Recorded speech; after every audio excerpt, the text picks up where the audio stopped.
Hello everyone. This is going to be a continuation from our previous video for tips on animated sprite.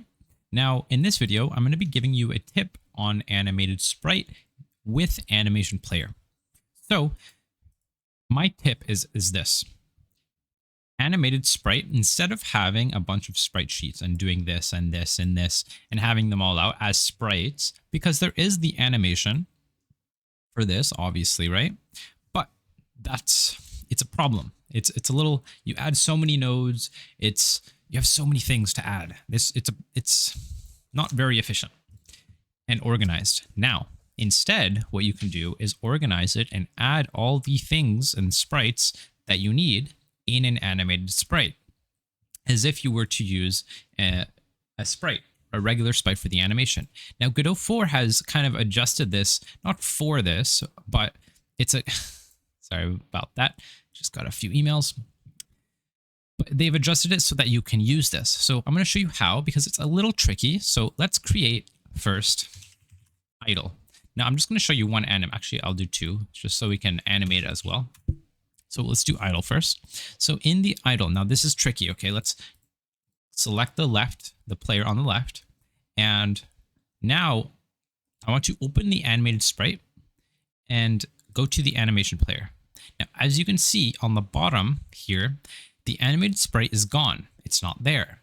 Now, it's hard to go from animated player to animated sprite and then key it, as we usually know. So if we go to animation player and I go to the player, for example, you can see the keys on the right. You see the keys? Now, it's really easy to add those. However, in the animated sprite, adding it to the animation player is a bit tricky, because if I go from animation player to animated sprite, it pops up the animation sprite frames, right? Now, the way we do this is we select the animated sprite, and then on the bottom, we select the animation tab. Now, what I can do is, let's say I want to play idle. We go to the animation, idle. Oh, now unfortunately, if I change the animation, it will always reselect it. So it'll come back to the sprite frame, but that's no problem. We just go back to the animation, and I can key the animation idle. So I am telling the animation player, let's play the idle from our animated sprite. Or what I can do is I can just play the frame, or not or, but you have to do both. Create reset track, doesn't matter. Now we can key the frames. Whoops, I didn't want to do that. Let's go back to the animation. Now I can key the frames, and I can just go up one, another, and just keep keying them until we reach the end. And that's it. So now that's what I get. Now I can shorten this to 0.5.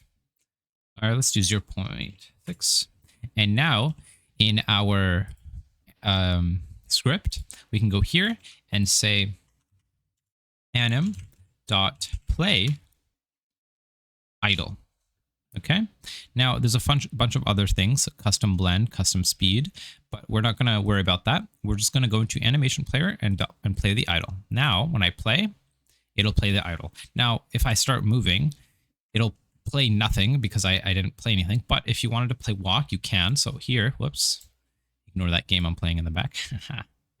Here, if you were to add the walk animation, we would just say walk, right? And that's it. So we play. And now we can easily play animated sprites through the animation player. Now, if you watched the previous video, you might already know the issue of using the animation inputs to the animation, right? Because it's really hard to check, or it's not just hard, it's inefficient to check each direction and which way we're going one by one, right? So I'd have to say if velocity.x is equal to 1 or whatever, then I play this one. It's not very efficient, right? If you have 4 directional walkings, right, or 4 directions, it's not efficient, okay? So in the next video, I'll be showing you how to do this really easily in Animation Tree. So if you guys want to check that out, subscribe, and I will see you soon with that video. So